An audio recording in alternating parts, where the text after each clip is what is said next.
Good morning, chào mọi người. Tôi đang đi mua cà phê cho ông cụ già của Hotel Việt Nam.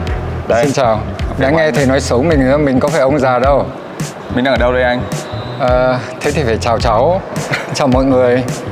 Mình đang ở L7 Westlake by Lotte. Đây là một trong khách sạn 5 sao đầu tiên của L7 và là một trong khách sạn mới khai trương rất đỉnh của Hà Nội này. L7 là khách sạn L7 đầu tiên được xuất hiện ngoài Hàn Quốc, đúng không? Đúng rồi. Anh em mình cũng đã được đến L7 Myeongdong này, L7 Gangnam này, và đi thăm Signen, cũng một thương hiệu khác của Lotte, đúng không? Đúng anh rồi. thấy không? Cái L7 này và L7 ở Hàn Quốc khác gì nhau? Nhìn trên tổng quan. Thực ra mỗi cái có một cái nét riêng và nó vẫn có cái phong cách chung của nó. Nhưng cái này được cái rằng là các bạn thiết kế rất là trẻ trung, năng động và rất là phù hợp cho vừa cả gọi là commercial, vừa cho entertainment, cho stay, có nghĩa là cho tất cả các khách đến đây nghỉ ngơi và thư giãn. Rồi có rất nhiều các dịch vụ xung quanh đây.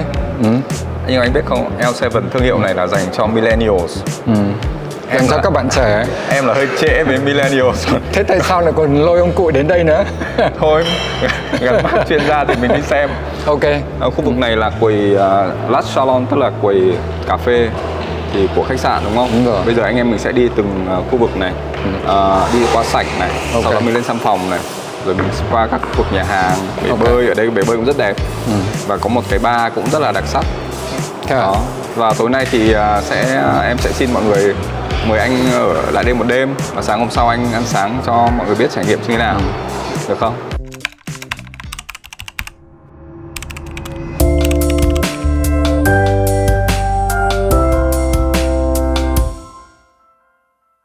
Anh Khánh thấy cái lobby này có gì khác biệt?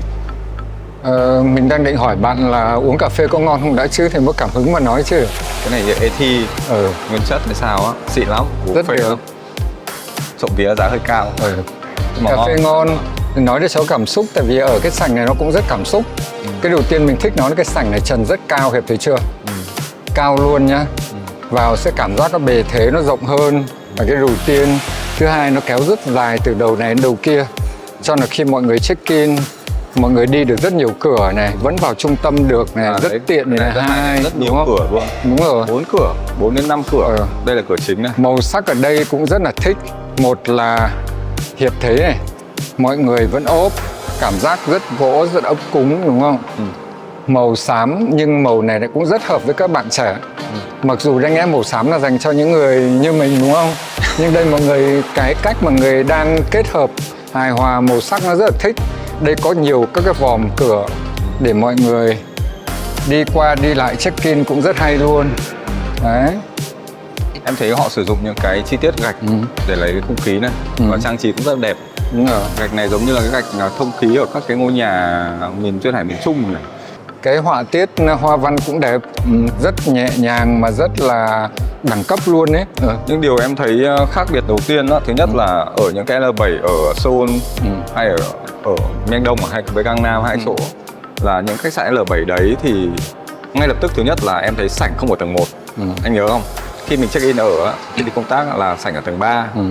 Thứ hai nữa là sảnh nhỏ hơn rất nhiều. Có biết tại mình đang nói rằng là sảnh người ta đi lên tầng trên, ở tầng dưới nó chật và nó nhỏ, người ta không có thể làm được.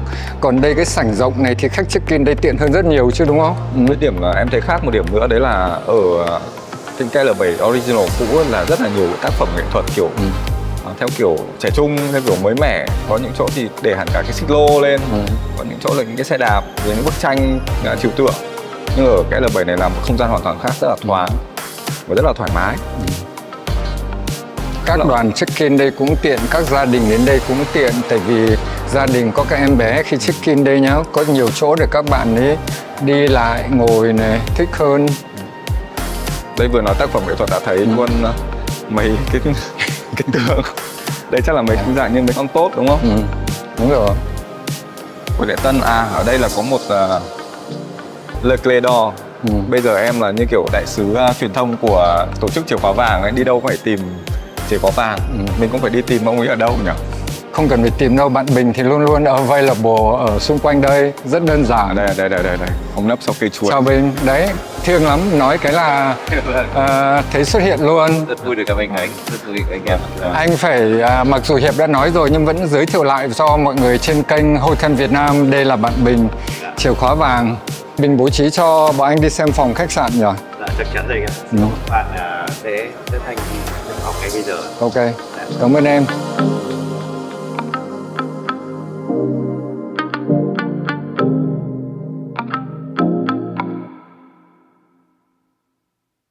Em là Liên, em là quản lý ca trực của khách sạn.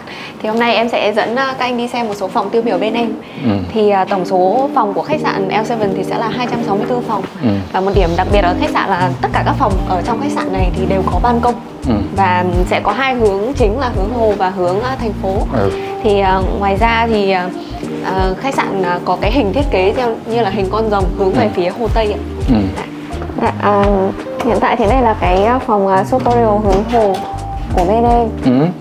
Nhưng mà vào đầu tiên đã thấy thích luôn, lại vẫn thích cái vòm cửa này, gỗ rất dễ thương.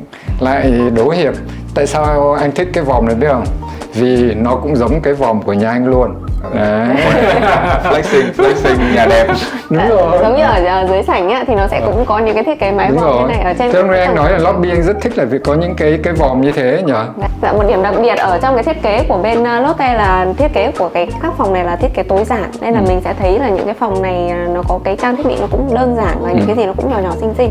Giống như là các nguyên liệu thì đều làm kiểu bằng mây che đan, hoặc là những cái túi đồ amenity như thế này bọn em cũng đều làm bằng những cái túi có thể recycle. Thân thiện môi trường, đúng không? Đối với em thì em thấy cái phòng này nổi bật cái là cái thiết kế, phong cách thiết kế này như anh nói là thích, đúng không? Sử dụng rất nhiều đường cong, cong bo từ tường bên này, cái mảng bên này, rồi cổng vòm khi vào khu nhà vệ sinh, mọi thứ đều rất là vừa phải và trang nhã.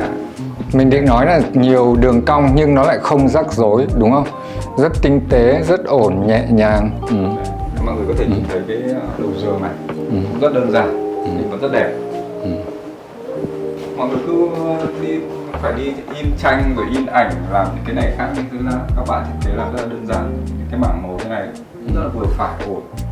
Theo cảm nhận cá nhân của anh thôi, mọi thứ vừa vặn, nhưng vừa vặn với anh là vừa vặn với người đi công tác ở trong thời gian ngắn hạn thì hợp hơn. Tại diện tích nó cũng vừa phải chứ nó không phải là rất là rộng. Thế mà bàn làm việc đây thì ngồi cũng thích. Nhưng mà từ nãy giờ vào trong phòng anh có một điều anh rất thích nữa, đấy chính là cái ban công, cửa sổ nhìn ra view rất đẹp, rất rộng, đúng không? Rất thoáng.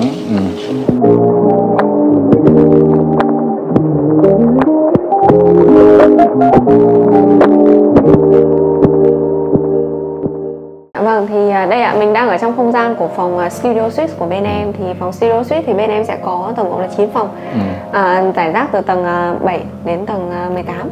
Thì sẽ có 3 phòng Studio Suite là 3 phòng Suite Twin. Riêng đặc biệt là lại có phòng Suite Twin, và hiện tại thì em đã sẽ show cho mình cái phòng là Suite Double. Nhưng mà chưa xem phòng ngủ trước, tại anh thấy cái bàn ghế này cũng hay này, cho anh ngồi tí được không? Ghế này rất nhẹ nhá, kéo tiện, ngồi cũng thích. Bàn gỗ này không hay à? Rất tiện là mình ngồi có thể ăn uống đây cũng được này, đúng không? Uống cà phê cũng được này, làm được nhiều việc, đa công năng luôn. Tại phòng suite đây các bạn có một phòng khách và một phòng ngủ, đúng không? Thì màu sắc vẫn quay lại anh vẫn thấy thích, đơn giản nhẹ nhàng, không lằng nhằng rắc rối phức tạp. Vẫn có đầy đủ minibar, mọi thứ vẫn cửa vòm, máy pha cà phê. Riêng phòng suite thì sẽ có máy pha cà phê của Nespresso nhỉ? Thế bọn em không dùng cà phê luôn là L7 Signature à? Dạ có luôn ạ. Các phòng thường thì sẽ có là L7 Signature. Còn riêng phòng suite thì sẽ có thêm một cái số đặc biệt, thì sẽ có thêm một cái số đặc biệt, ví dụ như là máy pha cà phê, và tí nữa thì ở trong có thêm ô đựng đá. Ngoài ra thì ở trong phòng sẽ có thêm một cái loa Marshall. Cái ghế sofa trông rất là mềm mại. Mặc dù cái ghế sofa này á là các chị housekeeping là không thích đâu, bởi vì là chỉ cần bẩn một chút thôi là giật rồi do, thì sẽ rất mệt, chăm sóc cũng sẽ rất mệt. Màu này cũng đẹp, cũng thích, nhưng mình nghĩ là chắc là chị em thì sẽ thích cái này hơn nhỉ. Đấy, em là ý em nói thế Đèn này yêu. hiểu Dạ. chưa? Cái này cũng là số 7 đấy ạ.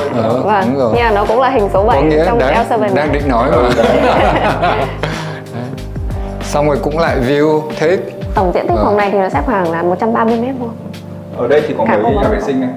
Sẽ có 2 nhà vệ sinh, một nhà vệ sinh ở đây thì nó sẽ là chỉ nhà vệ sinh kiểu như là toilet và Tết dành cho khách người ta vào đây người ta muốn dùng, còn đâu mà còn đâu thì mình sẽ có một phòng tắm master ở trong Mình này. xem cái Đúng master rồi. không nhỉ? Cho khách cũng xem. Mình xem phòng ngủ trước hay phòng Mình xem phòng ngủ trước. phòng ngủ trước. Đây ạ, đây là phòng ngủ của phòng suite thì riêng phòng suite thì điều khiển rèm mình sẽ có điều khiển ạ. Tự điều khiển. Đây ạ, và riêng phòng suite thì cái phòng ngủ sẽ là bao trọn view của Hồ Tây luôn. Mình có thể hướng ra cái phía hồ. View toàn bộ Hồ Tây. Okay. bao phê view luôn nhỉ. Phòng suite này như vậy là sẽ đẹp vào buổi chiều vì view Hồ Tây mà thì sẽ là hướng Tây. Thì buổi chiều hoàng hôn nằm đây thì sẽ rất là Hướng Tây thực ra nó lại ở hơi đằng sau này, hướng này hướng hơi kiểu đông nam ấy. Đông Nam. Thế là Bình Minh lại chiếu từ hướng này chiếu vào đây. Bình Minh sẽ ở hướng này chiếu về ạ. Ý anh định nói là cái tivi treo đây cũng rất vừa phải, nó không bị che mất cái view của cái hồ, và nằm giường này cũng ổn. Nhưng cái giường này thích hơn cái giường lúc nãy nữa. Có biết là gì ông lại đố đây? Diện tích. Diện tích làm sao? Giường này chắc phải to gấp rưỡi nhỉ? Giường này to hơn ạ. To hơn, đúng rồi. Giường này là giường king size, còn giường lúc nãy là giường queen. Đúng rồi.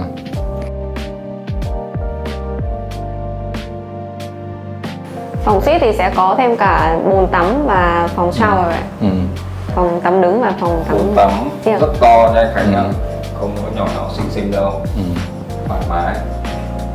Có cả muối tắm luôn ạ. Vô hề. Đấy. Cái này nhá, các bạn để được rất nhiều thứ rất thích. Bây giờ mới gọi là để nhiều thứ thích được này. Nằm đây này, uống rượu champagne cũng được này, uống rượu vang này, đúng không? Để sang bên cạnh này cũng thích luôn. Đọc sách cũng được nhá.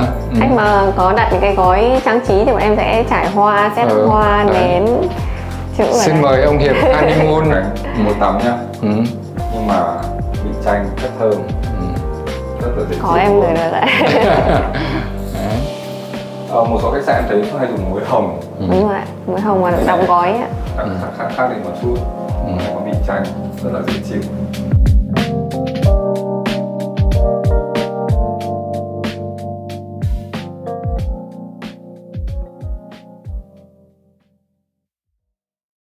Thì giới thiệu với hai anh đây là phòng Upper House bên em. Thì trong khách sạn sẽ có 2 phòng Upper House ạ. Thì phòng Upper House thì mình sẽ chia ra 2 không gian riêng biệt, cũng là một phòng khách và một phòng ngủ. Thì em giới thiệu cho mình về phòng ngủ trước nhé. Upper House chỉ có 2 phòng thôi. Dạ vâng, Upper House sẽ có 2 phòng và phòng này nó sẽ có một đặc biệt là bọn em sẽ có 2 giường đôi. Nó sẽ gọi là Upper House double và một phòng khác là Upper House thì nó sẽ chỉ có là một giường lớn. Thì phòng này có thể ở tối đa là 4 người lớn hoặc là một gia đình. Cũng đặc biệt đấy nhỉ. Gia đình thì nghe nó make sense, 4 người lớn nghe nó hơi ghê creepy. Bạn ý muốn nói người lớn là bởi vì cái giường nó rộng. Dạ. Cho là em có thể 2 người lớn đều ngủ trong cái giường được, đúng không? Phòng này thì cả diện tích tất cả phòng thì nó sẽ rơi vào khoảng hơn 182 m². Thì phòng này vâng, thì riêng phòng này thì sẽ có 2 giường double. Ngoài ra thì cũng sẽ có 2 cái closet, cũng sẽ có phòng master bedroom. Mỗi người ở cái giường này được sử dụng một khu vực closet này, đúng không? Anh đang định nói là cái này cũng trang trí hơi khác, là với cái đầu giường này các bạn để tranh như thế này. Bình thường người ta sẽ để cân đối ở giữa, nhưng đây một cách mà bố trí cũng hay, đặc biệt nhỉ. Nó sẽ phá cách đi, ổn. Em thì em thích cái để lệch sang đầu kia hơn là lệch đầu này. Nhưng em biết tại sao ta để lệch đầu này không? Không. Lại đố. Tại vì khi ta đi vào thì ta nhìn thấy luôn nhỉ. Đấy là chủ định của người làm thiết kế nội thất, đúng không? Nhưng mà mình trong này mình thích để đầu kia hơn. Đây và đấy là phòng thông nhà vệ sinh luôn. Dạ vâng, nhà vệ sinh master đấy ạ. Phòng ngủ này khác phòng ngủ của phòng suite, studio suite là có ban công, bên kia chỉ là cái kính tràn. Dạ đúng rồi ạ. Em thấy có một cái hay đặc biệt ở bên này là đặt tên phòng cũng hay, cũng khác. Studio Suite này, rồi là Upper House này. Dạ, đúng rồi, nó không giống các khách sạn khác như kiểu là Presidential Suite hoặc là Juno Suite, Executive Suite. Vậy. Phòng khách của phòng Upper House thì phòng khách đặc biệt ở đây nó rất là rộng, thì nó sẽ có cả bàn họp cho khách và phòng ghế sofa để ngồi. Thực ra cái bàn này không những chỉ để họp mà mọi người vẫn có thể ngồi ăn uống đây được, đúng không? Dạ. Tại nhiều khi biết mọi người mà muốn vừa họp vừa ăn sáng luôn đây nó cũng tiện này, hoặc ăn trưa ăn tối cũng được. Rất đơn giản nhưng cũng lại rất đẳng cấp, nhẹ nhàng. Bàn ghế các bạn nhân viên sẽ rất thích tại vì nhẹ này mà, bê được luôn, đặt đi đặt xuống nó cũng tiện. Các bạn dùng cái rèm tím này, với một tím màu xám cũng đẹp. Anh thì thích cái gỗ này, sờ thích. Đấy. Yeah. Cái bàn này cũng nặng đây. Bàn này nặng nhưng ghế thì nhẹ, là ghế nhiều khi mà muốn bê ra kia cũng ngồi ra đấy được. Cái bàn này nó phải fix ở đây rồi. Như ý anh là nếu ngồi kia đông mà mọi người mà thích, tôi bê cái ghế ra. Ghế thích này vì nó còn có ra đây nữa nhá. Đấy. Ngồi đúng chỗ của chủ nhà đấy. Đúng chỗ chủ tịch. Một gia đình có thể ăn cơm ở đây này, rồi có thể mời bạn bè lên trên này ngồi ăn cùng với mình, hợp lý. Phòng này về lý tên thì là Upper House thôi, nhưng anh nghĩ nó sẽ là dạng kiểu Family Suite thì đúng. Đúng không? Trang trí cũng đẹp, đèn một kiểu khác. Như vậy nếu mà chỉ có 2 phòng này thôi thì mọi người sẽ bán chủ yếu cho khách đặt trực tiếp nhỉ? Chứ nếu mà giả sử đưa lên trên các OTA hoặc là đưa các công ty du lịch để mọi người book thì sẽ hơi khó một chút. Vâng, thường thì ít là khách book online, nhưng mà sẽ có những khách đã biết rồi nên khách sẽ đặt hạng phòng lớn này luôn, hoặc là thường những cái VIP của tập đoàn các kiểu thì bọn em sẽ xếp khách vào những phòng này. Nếu mà em, anh Khánh, nếu mà Hiệp sẽ muốn là ở đây có khoảng 10 phòng như này, đúng không? Và thậm chí nếu được cái phòng này connect xong cái phòng nhỏ nhỏ nữa là càng hay. Ở cái phòng Upper House ở trên tầng thì sẽ connect với sang một phòng nhỏ nữa. Bình thường theo standard thì người sẽ làm cái số lượng tỷ lệ của phòng suite nó chiếm từ 10 đến 15% hoặc là 20%, nhưng tùy theo cái concept cách kinh doanh của mọi người. Nhưng nếu standard bình thường nó sẽ là như thế. Cho nên cái số lượng thì cho là cái số lượng mà 2 phòng Upper House này thì là nó thực sự là ít. Anh nghĩ là tại vì khách sạn này cũng đẳng cấp xịn sò, có nhiều CEO ta muốn đến đây ở, đúng không? Đặc biệt như nhân viên của Samsung, của Lotte, của các tập đoàn thì người ta sẽ ở đây tại vì rất hợp với họ luôn. Như vậy là bên này chỉ nhận được 2 ông CEO thôi, còn các ông khác là sẽ phải mời sang residence, đúng không? Nếu mà muốn ở phòng to rộng, đúng không? Nhưng mà góp ý một tí nhá, không tự ái. Tại những cái phòng đẹp như thế này đấy thì anh vẫn thích là bàn ghế này bọn em cho hoa vào này, đẹp hơn này. Bọn em đặt ly rượu vang, chai rượu vang vào đây thích hơn. Mới hay bán giá cho các siêu đắt, offer luôn miễn phí chai champagne, đúng không? Có luôn, khi nào mà khách đặt có bây giờ là chắc chắn là sẽ có luôn. Thôi chứ mà quay này bọn em không đặt vào cho nó đẹp hơn nữa. Có gì đâu, tại vì hôm nay anh có ở đây đâu. Hôm nay anh chỉ được xếp ở hạng phòng kia superior thôi. Đấy. Trống này kỳ lắm. Có nếu khách nào mà đặt gói này thì sẽ có hoa này, có đĩa sô-cô-la, có đĩa quả, có nước khoáng. Champagne hay là rượu vang? Có rượu vang ạ. Xem xong phòng này rồi này, thì mình sẽ đến các cái khu vực dịch vụ. Em muốn cô xem qua bể bơi, em muốn xem qua phòng gym, nghe nói sẽ ở đây là một cái làm khu vực dịch vụ rất là đẹp. Sau đấy thì mình sẽ đi visit nhà hàng, đi visit khu banquet, nhưng chắc là sẽ không làm phiền Liên nhiều quá vì Liên còn on duty, đúng không? Vâng ạ. Thì về khu bể bơi và gym anh em mình sẽ tự xem, đúng không? Xong đến khu vực nhà hàng thì sẽ nhờ các bạn FD dẫn mình đi. Thế ông cho tôi ăn mà chỉ cho tôi đi xem thôi. Đến nhà hàng rồi mình ăn. Chăm chỉ tí, mình ăn xong.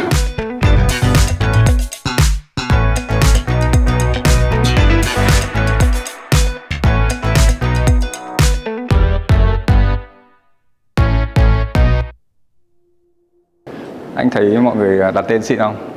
Tên thì hay nhưng mà tôi không thích lắm. Biết tại sao? Vì sao anh? Đi đói này, không cho tôi ăn đâu. Ông này bảo tôi lên mãi chỗ Energy Studio. Energy có nghĩa là gì? Năng lượng. Năng lượng, đúng không? có cái gì để cho tôi tiếp vào đây. Cho tôi muốn cốc cà phê thì rất ngon là L7, nhưng mà sau đấy thì chưa được cái gì cả. Để nói cho mọi người biết, chuyện đấy tính sau. Energy Studio khu vực này thì có trong cùng kia là spa này. Nhưng hôm nay Hiệp với anh Khánh không quay spa được, lý do là spa cũng full rồi, không có chỗ mà mình ưu tiên privacy của khách 5 sao mà. Ở khu vực bên này thì mình có sauna và gym. Thì bây giờ mình chạy vào phòng gym xem trước nhá, rồi sau đó mình có hành lang này rộng thích không? Dạ. Hành lang này thì cũng là sự đặc biệt. Quá rộng. Mà anh thấy không, điều hòa bật suốt, chỗ nào cũng mát rượi, không có chỗ nào là không mát, rất chịu chơi. Thiết kế hành lang này cũng thích nhá. Hình nón, hình mũ, nón của Việt Nam, mũ của Hàn Quốc. Đấy. Hôm nay anh Khánh thích hơn mình rồi.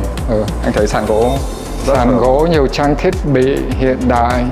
Nhưng mà anh thì cũng chẳng cần phải tập nhiều đến bộ này đâu. Nhưng anh thích đầu tiên là các cái cửa sổ rất là thoáng này. Các bạn thiết kế mọi thứ đều rất là đơn giản nhưng rất có một số cái máy mà em chưa thấy bao giờ luôn á. Ví dụ cái máy này thì sao?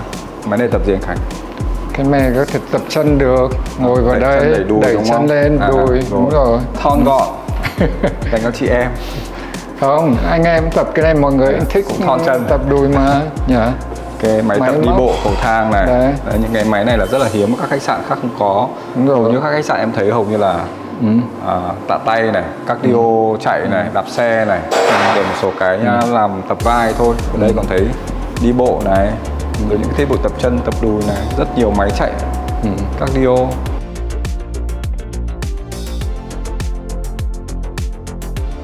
Đây là cái khu vực mà thường em là người không thích xài lắm. Đây là khu vực xông hơi. Mặc dù biết là xông hơi sẽ là tốt cho sức khỏe, nhất là sau khi tập luyện xong này, cảm thấy xả stress này, mềm cơ các thứ, nhưng mà em không thích cái cảm giác bí bí. Hay là cảm giác lười lười? Không, lười tập thôi chứ xông hơi cái gì là lười. Kiểu nó hơi kiểu bí rồi khó thở một tí ấy. Mình chẳng thấy bí gì cả, vào hẹp dễ chịu khi mệt mỏi. Hay là vào sợ không gian hẹp. Ở đây thì anh thấy tinh tươm, sạch sẽ, locker cũng xịn. Locker có khóa điện tử nha, chứ không phải locker bằng chìa. Thứ nhá. Mà cái này chắc là tích hợp vào thẻ phòng của mình luôn.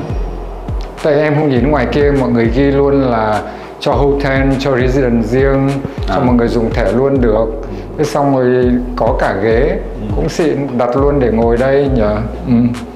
Máy sấy tóc, rồi các cái đồ amenities, cái khu vực nó rất là sạch sẽ và tiện nghi.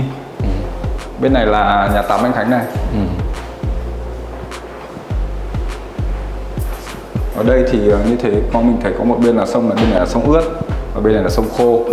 Đó, còn đây là ba shower riêng cho khách. Shower thì cũng tương tự trong phòng thôi, có đầy đủ trang thiết bị để sử dụng. Hai bên này thì em thấy nếu là khu vực sauna đấy thì có khi có nên thêm 1-2 phòng nữa nhỉ? Mình thấy cũng hơi ít chút đúng không? Hơi chật. Gym thì rất là nhiều đồ rồi, nhưng khu vực sauna thì đang hơi nhỏ một chút. Em nghĩ là có thêm 2 phòng nữa, 2 cái xong một cái khô một cái ướt nữa thì hợp lý hơn. Đầu tư vào. Hết chỗ rồi, mọi người sẽ layout xong hết rồi còn gì anh.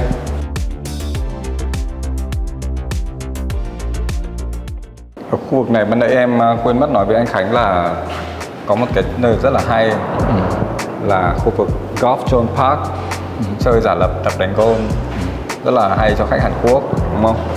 Mà anh Khánh cũng luôn luôn bảo là ở các khách sạn mà có những vị trí location mà người Hàn Quốc người ta đi du lịch nhiều, tới đến ở nhiều, làm việc nhiều, thì đây là một cái dịch vụ không thể thiếu được cho khách. Người Hàn Quốc thích, người Nhật thích, và bây giờ người Việt Nam cũng rất thích. Ở đây có, nếu theo em nhìn không nhầm là họ chia theo phòng, và có tổng cộng 6 phòng. Đúng rồi. Đúng không? Từ 1 bên kia 6. 1. Để mình nói phòng nào nó rảnh để mình xem nhé. Đây phòng số 2 này rảnh này. Mời mọi người. Ở một số nơi em thấy cái khu vực tập golf này á, thì một số nơi họ không có khu vực ngồi này, nhiều không gian để ngồi để chờ như này đâu. Nhưng ở đây rõ ràng là một người tập đấy, ông Khánh tập, ông Hiệp mà không biết đánh golf thì có thể ngồi chơi, ngồi xem, đọc báo, hoặc là nhóm bạn có thể hang out ở đây cũng được, chơi với nhau đúng không? Thi thố các kiểu hợp lý. Và em thấy đầu tư này anh Khánh thấy có mắc không? Mình đã hỏi rồi, cũng không phải rẻ đâu. Nhưng nói chung là hiệu quả kinh tế không? Hotel này Việt Nam kiếm được tiền thì cũng đầu tư được. Ý em hỏi như thế là kiểu dành cho những khách sạn ví dụ 4 sao, ví dụ 5 sao mà có thể nghiên cứu đến chuyện là được mà, một số khách sạn người ta làm cái này rồi. Hiệp không nhớ concept của mình là khách sạn của mình cho cái này vào mà. 4 sao thì có hợp lý không anh Khánh?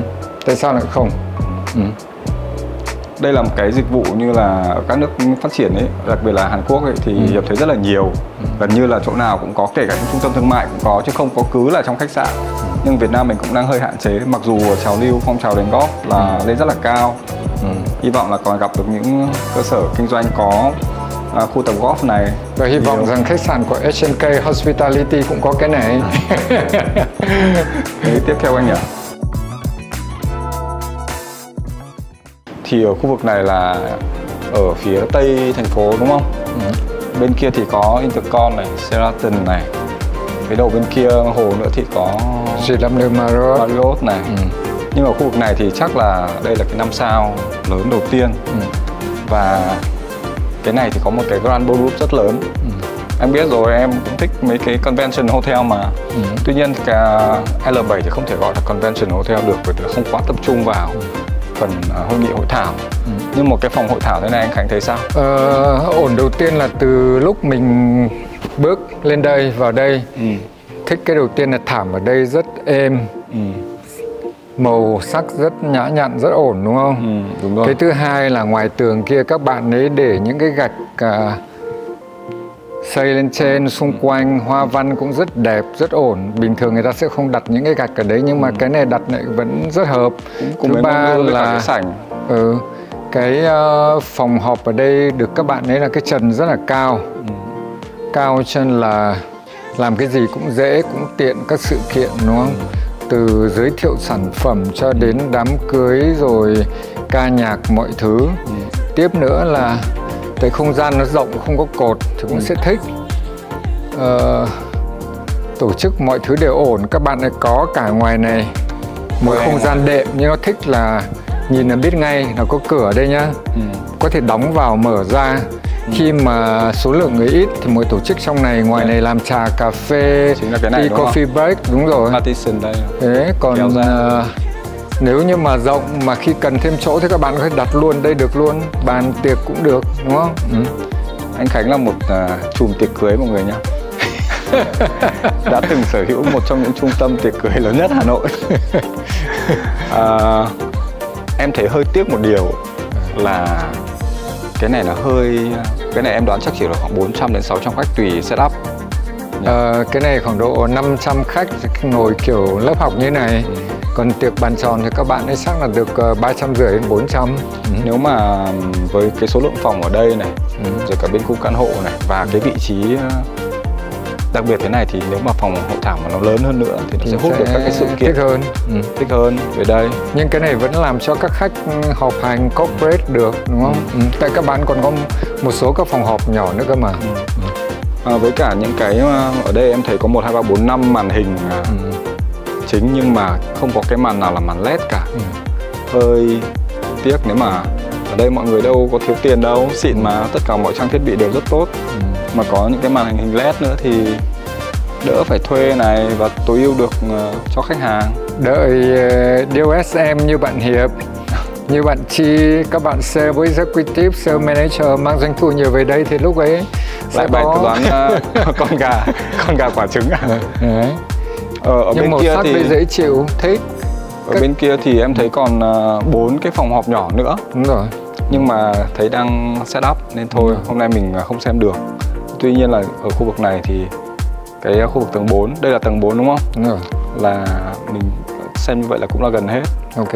Anh thấy còn cần gì bổ sung ở khu vực Grand Ballroom này không? Mình chỉ bổ sung rằng là mọi người nếu muốn tổ chức các sự kiện ở đây cũng là một nơi cũng khá ổn đúng không?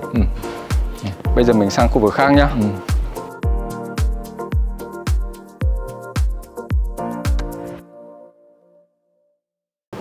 Phòng anh thế nào vậy?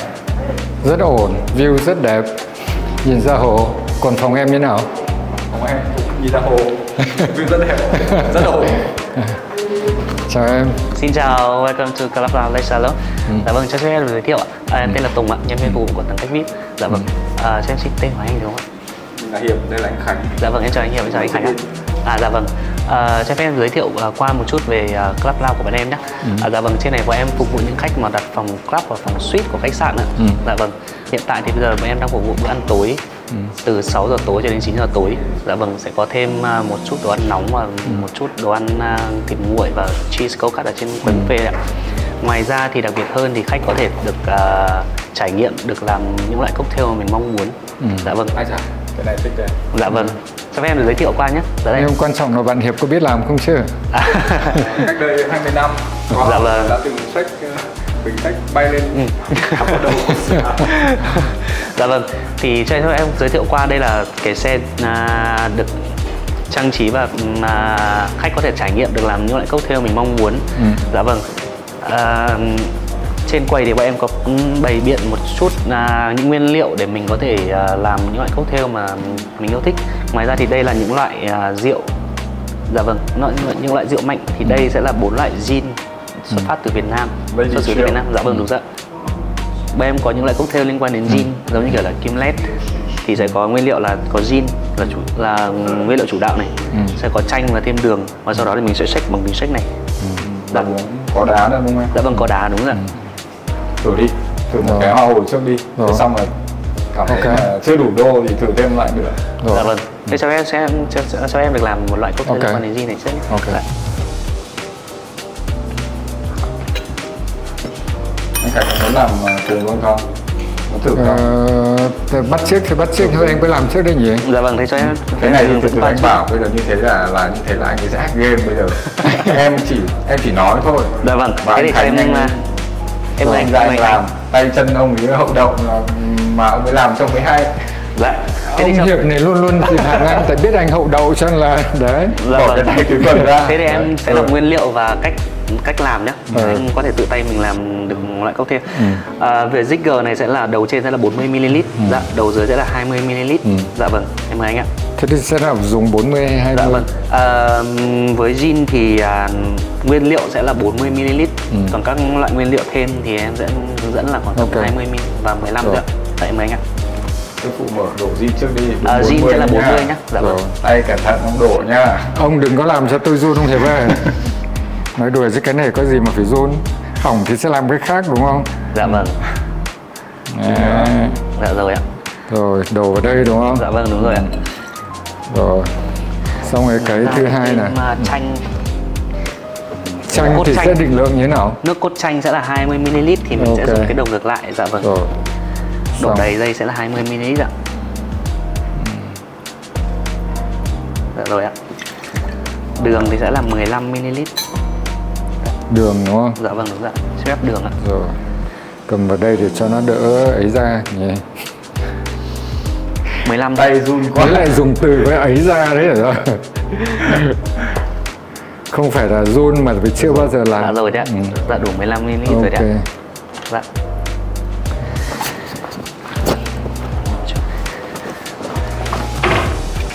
Xong chắc phải cho các cái hớp, các loại cái thứ vào em nhỉ? Dạ, với cái loại cocktail này thì em giới thiệu qua là nó sẽ là Gimlet. Thì nó sẽ là cái loại cocktail mà chỉ có chanh, đường và base sẽ là nguyên liệu chủ đạo sẽ xem là gin. Dạ. Chứ không có các hớp đúng không? Dạ vâng, đúng rồi. Vật chính là gin thôi. Dạ vâng, đúng rồi. Thơm. Dạ. Sau đấy là mình sẽ thêm đá vào nhé. Cho vài viên đúng không? Dạ vâng, đúng rồi. Anh cho khoảng tầm từ 4 đến 5 viên. Dạ. Tại vì mình cho nhiều đến cái lúc mà mình shake thì nó sẽ bị loãng bớt cái loại cocktail của mình ra, nó sẽ uống không ngon. Mình đếm 5 viên. Anh Khánh là hotelier cũng phải cả nửa đời người rồi. Nhưng mà chưa bao giờ đầu tiên anh đi sờ vào mấy cái đồ shake này. Kiểu như là cậy làm sếp không bao giờ không bao giờ làm. Khi anh đúng shake không? thì anh sẽ giữ một đầu này và một đầu ở bên dưới này. Dạ vâng, sau đấy mình lắc như thế này.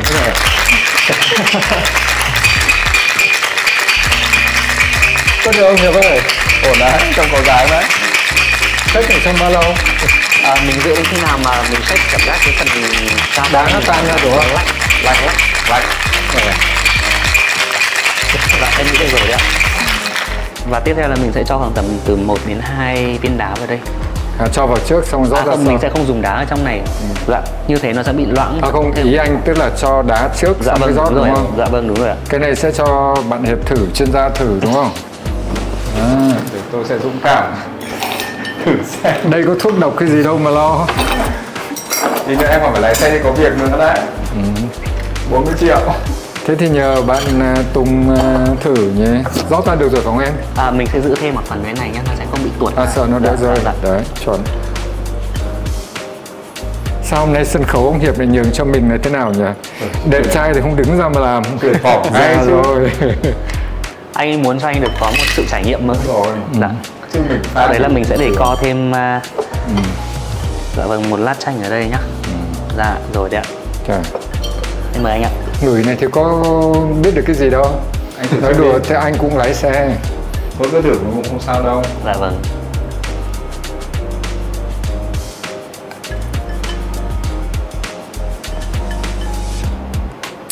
Mình pha thì tất nhiên mình thấy rất ngon nhá. Chuyên gia thử xem nào. Dạ, cho xin phép ạ. Em cứ thử đi.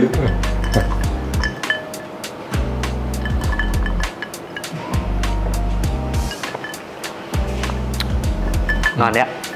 Em mời anh. Tôi đánh dấu là ông Khánh chỗ này, ông ở chỗ này, tôi phải xoay chỗ này, đúng không?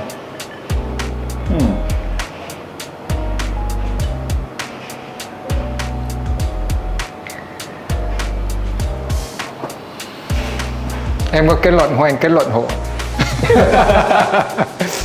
Cái này là chê sếp ngon.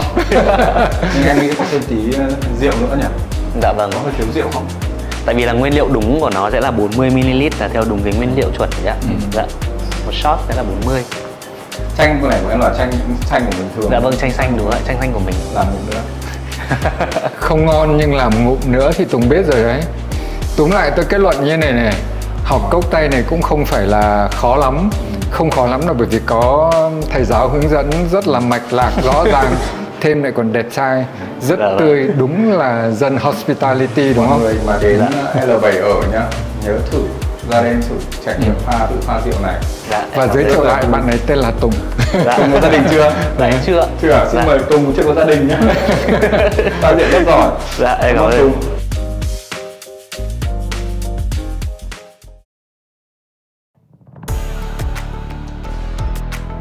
Ngay kế bên cái Lake Salon là Executive Lounge, đúng không? Tiện. Chỗ này thì mọi người có thể chơi được, ngồi ông nào mà nghiện thuốc lá thì ra đây hút, không ảnh hưởng đến bên trong, nhưng mà không phải mình. Đầu tiên là nhà mọi người đi ăn đây, gia đình, con cái ra đây chơi cũng được, đầu tiên đúng không? Em có nghe bạn Trang marketing ở đây nói là những cái khách mà đến đây mà thuê căn hộ ở long stay đấy, trẻ con chơi ở đây, xong là chốt được đơn luôn. Thế mà anh thì nghe khác. Anh thấy Trang bảo rằng là ông cá heo đến đây thích thì ông Hiệp chốt luôn một căn ở đây. Ở đây chỉ cho thuê thôi. Thuê sợ gì? Thế có mà hết tháng lương. Bây giờ gọi là gì nhỉ? Chủ tịch của Hotel Việt Nam mà hốt tiền à? Rồi, ngày mới làm bao giờ cho đến tháng 10. Đấy, nhìn thích không? Ổn đúng không? Cái chỗ khu vực này còn một cái kids zone nữa bên trong kia, nhưng dành cho các cháu nhỏ mẫu giáo. Nhưng mà thôi chắc mình không xem cái đấy. Ở đây mọi người có thể hình dung được hết rồi, khán giả xem được hết rồi. Cái khu vực này là cả bên khách sạn lẫn bên khu căn hộ đều được sử dụng, đúng không? Anh có thấy hơi giống Eco Park nhà anh không? Xanh tươi, mát mẻ, đúng không? Nhiều cây cối, không gian rộng, các bạn trẻ rất thích.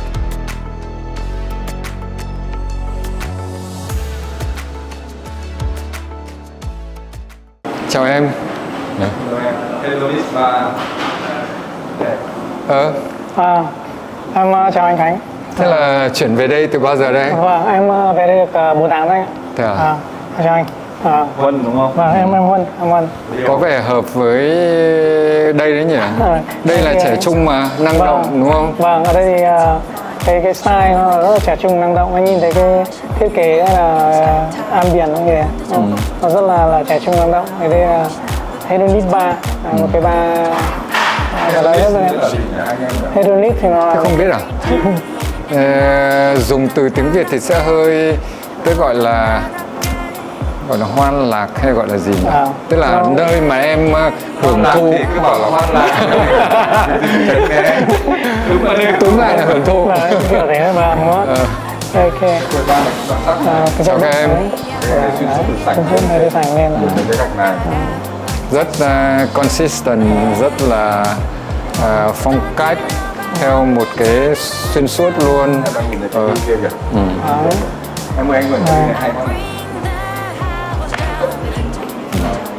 Áo riêng cả ly cái bồn tắm nhá. Ly bồn tắm. Hoan lạc này. HIV hay là gì không? Con Covid này. Đây bồn tắm này, đây cũng là ly của em. Là ly cocktail Đồ uống này, nhưng mà uống kiểu gì ta? Uống tim này, đây xin mời tiktoker mới nổi. Thôi, cái đấy nhường cho Hiệp. Mình thấy cái này mình có vẻ thích này. Enjoy. Đúng không? Đúng rồi. Lát nữa mình sẽ lấy một ly Covid này. Cá lóc. Em có cái ly Đây là ly nước thánh không? Nước thánh. Nước thánh. Để lát anh mời các anh cùng thử. Ở đây thì ở đây em có 7 cái signature cocktail khác nhau, tương ứng với là thương hiệu 7 L7. Đấy thì nó sẽ 7 loại, sẽ có 7 loại khác nhau. Cốt hết. Ủa cái cả. Đấy. Ngoài làm gì nữa đâu. Ok. Em show cho anh xem cái view triệu đô ở bên em. Cái này là view chính diện Hồ Tây, nhưng lại connect được luôn bể bơi vô cực. Bể bơi vô cực là một cái bể bơi vô cực đẹp nhất mà lớn ở Hà Nội đấy, to nhất.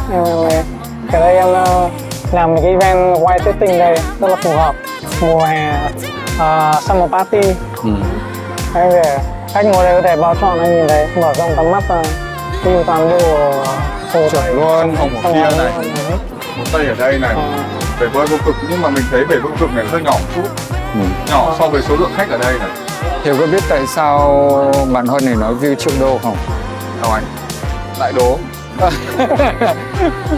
Bởi vì Hà Nội rất ít khi có chỗ nào mà view một lúc em nhìn được 3 cái cùng một lúc. Ví dụ như thành phố này, các tòa nhà cao tầng này, Tây Hồ này, xong em nhìn luôn được cả sông Hồng nữa. Mà cái view nó nhìn rất rộng chứ không phải là nó hẹp. Đấy. Anh có biết kia là gì không? Mấy tòa nhà hay là em nói cái nào? Nhà mình ở đây đấy. Nhà anh ở bên đầu này, nhà em bên đầu này này, qua sông Hồng này. Nhà quê Văn Giang, Yên mà. Thế là lộ hết với mọi người là hôm nay nhà mình ở đâu giờ? Star này. Nhưng nói đi thôi chứ đứng đây nhìn thích nhở? Lất phất, sáng chiều này, đẹp nhất.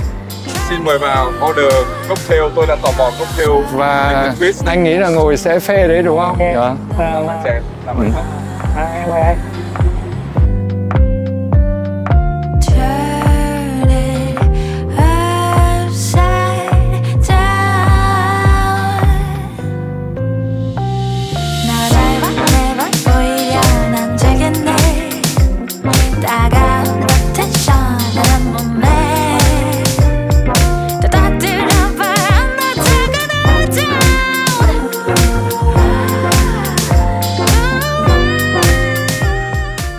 Sau khi đã uống một cơ số cũng đói rồi, hôm nay anh em mình sẽ ăn ở nhà hàng Tim Ho Wan của Lotte L7, đúng không? Nói về Tim Ho Wan thì anh em tôi đã xếp hàng ở bên Hồng Kông, nhà hàng 1 sao bên Hồng Kông, với món bánh bao xá xíu nhỉ, rất nổi tiếng. Cũng xếp hàng khoảng nửa tiếng, 45 phút mới được ăn. Nhưng hôm nay ăn trải nghiệm ở Việt Nam một lần xem như thế nào. Một lần xem thế nào thì không phải, thực ra thì mình cũng là fan của Tim Ho Wan ở Việt Nam, đặc biệt là mình cũng hay ăn ở Lotte. Đồ ăn rất ngon, rất ổn. Phải nói thêm như này, cái chuỗi mà của Tim Ho Wan đây là cái chuỗi mà đồ ăn Hồng Kông là được Michelin cấp 1 sao. Cho chất lượng các bạn làm rất ổn, rất đảm bảo. Trước kia mình cũng hay đặt cho bạn bè ở Lotte là bởi vì đặt đấy cũng không dễ. Nhưng cũng may là L7 này mở ra cái nhà hàng này nó cũng hay. Nhưng cái này khác của các nơi khác ở một chỗ là của bên Lotte là các bạn đi bán buffet ở đây. Nhưng mà nhân dịp này thì cũng quảng cáo luôn cho mọi người biết là ở đây bán đồ buffet theo mình giá cả rất hợp lý, là bởi bán giá 430.000 đồng net cho người lớn và trẻ em chỉ có 217.000 đồng thôi. Khá hợp lý và khá ổn. Là ở Tim Ho Wan này đúng không anh? Đúng rồi. Ổn nhỉ? Mà không gian đây cũng thích đúng không? Rộng rãi, thoải mái, màu sắc cũng ổn. Chắc lại màu xanh này ông Hiệp cũng thích này. Đi chơi thủy cung với các cháu về xong vào đây ăn đúng là hết nước Đúng chấm. rồi, hợp lý luôn đúng không? Thôi anh em mình ăn thôi, em đói lắm rồi. Em giới thiệu với anh đây là hot sổ điểm. Đây là món mới hot với lại bên Lotte Center. Há gạo tôm truyền thống dim sum. Há gạo tôm truyền thống này. Há cảo rau chân vịt cũng là một món mới và không thể thiếu bánh bao thịt xào xíu. Món signature. Chúc anh ngon miệng. Cảm ơn em. Sò điệp và rau chân vịt đều là hai món mới mà chỉ đây mới có. Anh thích ăn món nào? Mình sẽ sò điệp ngày trước này. Thế thì em ăn món rau chân vịt. Ok. Bây giờ hai Ở đây mới có nghĩa là kể cả Lotte Center không có đúng không? ở tại bên Liễu Giai. Gọi là Lotte Center. Thử nha. Cảnh ăn của anh em tôi là thường là không đẹp mắt cho lắm. Anh thấy sao? Cho ăn hết miếng nữa nào đang ngon. Trêu. Tiếp tục là anh Khánh thấy sao? Nào để em thử nha. Đầu tiên mình thấy là đồ tươi, ngọt, không dùng từ vị thanh nữa. Nhưng nói chung là rất ổn nhỉ. Cái rau chân vịt này cũng hay này anh Khánh. Ăn rất là nhẹ nhàng, dễ chịu. Bây giờ anh em tôi sẽ dành thời gian dùng hết chỗ này. Hẹn gặp lại mọi người vào sáng ngày mai. Chúng tôi sẽ ăn sáng này, thăm nhà hàng của Layer đúng không? Và có gì anh Khánh có thích gym hay là thiền hay là spa hay là chữa lành gì đấy thì xin mời sáng mai. Mình thì không cần phải chữa lành, mình con người tử tế là không sao cả. Nhưng mà có thể tập gym, có thể bơi hoặc có thể những cái khác cũng được nếu mình có thời gian, đúng không? Hẹn gặp lại mọi người vào ngày mai.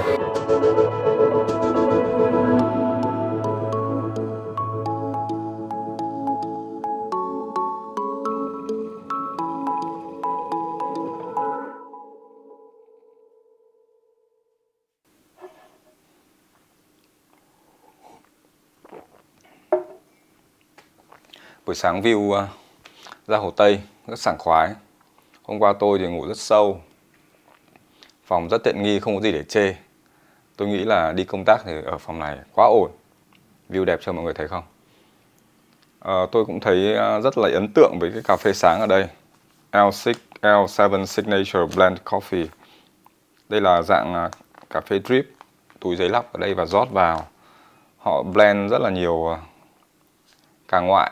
Bọn tôi trong mấy anh em làm cà phê hay gọi là cà ngoại của châu Phi, Eti, Jigarep, Sidamo, Mandel Linh, Tanzania. Nhưng mà Fairo Việt Nam không hiểu tại sao để cuối cùng. Tôi thích Fairo Việt Nam để trên đầu sẽ hay hơn. Sáng nay thì tôi cũng còn khá nhiều việc. Bây giờ mình phải đi xem ăn sáng này. Gọi ông Khánh dậy này. Ông Khánh được ở phòng suite xịn hơn phòng này. Tất nhiên rồi. Chủ tịch Chủ tịch thì thường được nâng cấp. Anh em tôi sẽ xem ăn sáng có gì này. Sau đấy thì tôi còn phải đi làm nữa. Hẹn gặp lại mọi người nhé.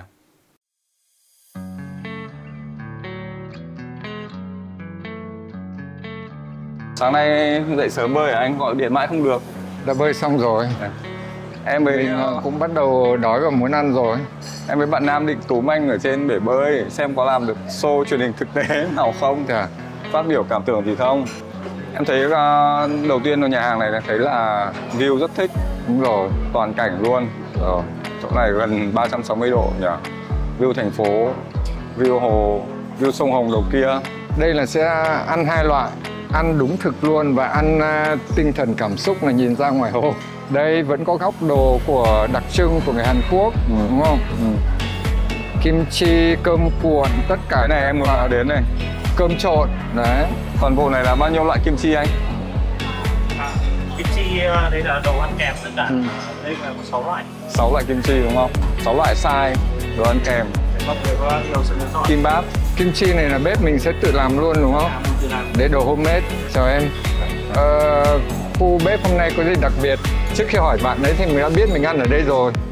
Trước kia đây các bạn luôn luôn có phở bò và phở gà, có đúng em? Bây giờ vẫn luôn như thế đúng không?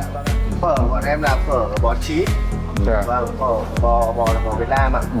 Thế đây thì sẽ là cái Đây là quầy lạnh ạ. quầy lạnh này cũng là khoái khẩu của mình đây. Có các loại chi ạ. Và bên này là câu cắt thì bao gồm tất cả các loại smoke. 1, 2, 3, 4 loại cheese, 5 loại cheese chứ, 5 loại cheese anh Khánh. Cái cheese sữa này là vừa mới gần hết này. Đây và đây là khách để khách tự cắt chứ bọn em cũng không cắt. Ok. Nó là nhìn em bị vụ. Cái cheese này là cheese gì anh? Dạ, đây là smoke cheese anh ạ. Smoke cheese này. Đấy, giả vờ hỏi để cho mọi người biết tại không phải khách sạn nào cũng có smoke cheese này đâu. Góc này cũng rất là thích các loại đồ bánh ngọt khác nhau. Ở ngoài kia đã có rồi và đây lại có tiếp đúng không? Rất phong phú. Thường thì mình ít ăn đồ ngọt, nhưng ở các khách sạn 5 sao mà nhìn những đồ ngon này thì mình sẽ ăn một bánh của Lotte cũng rất là nổi tiếng. Và đây lại là bánh mà mình rất thích là ăn mình Qua song hạnh nhân. Song hạnh nhân đúng không? Đấy, em thấy có cái bánh này là lạ đây này. Lost bun này. Bánh mì xà bông. Bánh này không lạ lắm. Em sang Hàn Quốc hoặc vào đúng rồi, vào những cái bread talk này, các nơi này, Aeon này họ sẽ bán cái này, nhưng mà ăn cũng ngon đó. Trong bữa sáng ăn không thấy cái bánh xà bông là mấy. Bánh thì khách sạn mới làm anh ạ. Không phải khách sạn nào cũng làm bánh bánh góc này xà bông ạ. Và cái góc kia thì bạn cá heo nhà Hiệp sẽ thích kìa. Có biết là góc gì không? Kem cái gì? Đúng rồi. Không phải khách sạn nào cũng có kem ở trong bữa sáng. Đúng rồi. Không phải khách sạn nào cũng cùng kem ạ. Thực ra em nghĩ là một trong những nguyên nhân ăn sáng ở L7 phong phú là bởi vì nhà hàng Layer này là bán buffet 3 bữa luôn. Thế nên rất là nhiều đồ được xoay vòng và những cái đồ bữa trưa bữa tối. Ý Hiệp định nói rằng là đồ ăn không hết để cho bữa sau à? Hay là nói gì đấy? Không phải. Có những cái đồ ấy, thường là xuất hiện ở bữa trưa và bữa tối thì lại cũng sẽ xuất hiện ở bữa sáng. Dạ, bọn em thực đơn bọn em là riêng biệt, không bữa nào giống bữa nào ạ. Vâng. Anh nói đùa thế thôi, chứ nhìn tất cả cái đồ ăn của bọn em rất phong phú, rất đa dạng, rất thích. Tại nó phù hợp luôn được cho cả người châu Âu, người châu Á và người Việt và người Hàn Quốc. Tại đây có đồ đặc biệt, đây khách sạn đặc trưng người Hàn Quốc này, đồ góc đồ kimbap của đồ cho người Hàn Quốc này, các đồ quốc tế, các loại. Đề xuất là cái nhà hàng này có to hơn được nữa không? Em thì rất là phải đề xuất với chủ đầu tư ạ, chứ còn em không có quyền trả lời câu này. Ok, anh cảm ơn Tuấn rất nhiều. Thế là mình đã có một đi một vòng, đã xem đồ ăn 5 sao của khách sạn mới, xịn sò, phong cách, lifestyle nó cũng sẽ có những cái khác nhỉ. Cảm ơn em rất nhiều. Cảm ơn anh Tuấn nhá. Bây giờ anh em mình cho tôi bắt tay một cái nào. Chào anh ạ. Công phá khỏi buffet thôi. Cảm ơn anh Tuấn nhiều.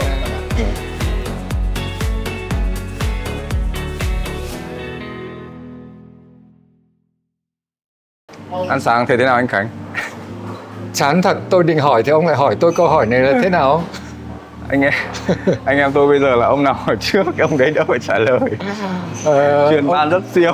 Ok, không sao cả. Hiệp thấy anh cười tươi này, mà Hiệp cũng cười tươi này, Hiệp biết là ăn sáng thế nào rồi. Thôi bây giờ xin mời anh cho ý kiến về tổng thể trải nghiệm anh ở đây thế nào sau buổi hotel tour này. Bởi vì sau đây là tôi cũng chuẩn bị phải đi làm rồi. Đến giờ lên văn phòng rồi. Cũng ra vẻ chăm chỉ chịu khó nhỉ. Trừ những lúc lười ra còn lại rất chăm. Mình đã được trải nghiệm khách sạn này đã ở đây. Đầu tiên mình nói về phòng ngủ. Tối qua ngủ dậy rất ngon, rất thích. Lý do cái giường đệm này mình thích nó. Đệm êm, không quá mềm, không quá nhũn. Đặc biệt với những người như mình thì mình thích nó vừa phải, ổn hơn. Thứ hai, phòng ngủ rộng, có 2 cửa sổ hai bên, cửa kính rộng nhìn ra toàn bộ view Hồ Tây. Có phòng khách, phòng ngủ, tắm đứng, tắm bồn, đầy đủ hết mọi thứ, rất thích. Túm lại, phòng ngủ rất ok. Ăn sáng Hiệp đã nói của rất ok. Mình đã bơi ở đây, bể bơi rất thích, rất chill. Nhìn ra cũng toàn bộ cả sông Hồng, cả Hồ Tây, cũng rất thích luôn. Tiếp nữa, anh cũng đã sử dụng cả Lake Salon, có nghĩa là cái chỗ mà gọi là club, lounge, chỗ dành cho khách VIP. Các bạn đấy mình đã được trải nghiệm làm cốc tay, uống rượu vang, ăn các đồ ăn buổi chiều tối cũng rất được. Anh trèo lên trên quán bar cũng rất thích, được pha cocktail đặc biệt, và đặc biệt buổi tối rất đẹp, ánh sáng hiệu ứng rất thích luôn. Nhìn ra thành phố một cái bức tranh hoàn toàn khác, rất phê. Tiếp nữa, lobby rộng, thiết kế đặc biệt, màu sắc rất dễ chịu, rất trẻ trung. Phòng họp rộng, không quá rộng nhưng đủ để cho các cái sự kiện. Thế là anh nghĩ họ đặt một cái tên là L7 Westlake, có nghĩa lifestyle 7 day per week, có nghĩa là mỗi một ngày có một sự kiện, có một cái phong cách khác nhau, rất hợp luôn. Phong cách sống ở đây một phong cách đặc biệt. Túm lại rất được. Em thì em thấy như này, đặc biệt là anh Khánh, những người như anh Khánh sẽ rất là thích. Bởi vì ở đây là lifestyle property mà các bạn rất là trẻ, từ nhân viên này, từ quần áo trang phục này, từ dịch vụ này, từ cách tiếp cận về các sản phẩm trong khách sạn này, và đặc biệt là khách cũng đều là khách rất là trẻ, nên là lứa trên ở đây nhìn cái chỗ nào nó cũng tươi mới, cũng fresh thì phải thích rồi, đúng không? Đúng rồi. Chúng ta luôn luôn nhìn về lớp trẻ để mà học tập mà. Anh phải nói thêm như này để nói với nhân viên. Các bạn nhân viên rất dễ thương. Đầu tiên, không phải là vì bạn Trang bạn đi với mình, nhưng rõ ràng bạn cũng trẻ trung, xinh đẹp, thái độ rất tích cực, rất ổn, rất caring, rất taking care, đúng không? Tất cả mọi cái mình nhờ bạn cái gì đều được. Gặp bạn Huân, phụ trách về F&B ăn uống đây cũng rất tốt. Gặp bạn Bình, chìa khóa vàng, cười rất tươi. Xong rồi gặp đến bạn Tiến, phụ trách của Lake Salon, có nghĩa là Club Lounge, cũng thái độ vô cùng tốt. Rồi bạn Tùng dạy mình cốc tay cũng dễ thương, đúng không? Lên bar cũng như thế. Túm lại, nhân viên đây dễ thương, ổn, quần áo trang phục đẹp, đúng phong cách của Hàn Quốc luôn. Sáng nay anh cũng bảo các bạn, ôi quần áo kể cả nhân viên nhà bếp đẹp không? Đấy. Hy vọng là sắp tới L7 sẽ có thêm các property khác ở Việt Nam, có thể ở Sài Gòn hoặc có thể ở miền Trung, và đặc biệt là sau này có một cái property rất đáng mong đợi, nữa là Signian của Lotte, đúng không? Thực ra ông Hiệp này ông có âm mưu đấy thôi, ông muốn quay một cái hotel tour tiếp của một cái Signian mà anh em tôi đã rất thích ở bên Hàn Quốc, đúng không? Hẹn gặp lại mọi người. Bây giờ tôi phải đi làm đây. Anh Khánh thì hôm nay là anh vẫn còn nhiều thời gian, đúng không? Đúng rồi. Xin mời anh ở dịch vụ này, mời ai đến cà phê. Hôm nay anh có bị ế khách không? Không, mình rất may mình vừa mời một anh tổng giám đốc xong đến đây xong của một khách sạn để cho anh trải nghiệm. Và anh vừa đến đây anh bảo ôi Khánh, cái này đẹp quá. Đấy, kết luận của mình là như thế. Chúc anh happy ngày hôm nay. Xin chào, cảm ơn. Xin chào mọi người.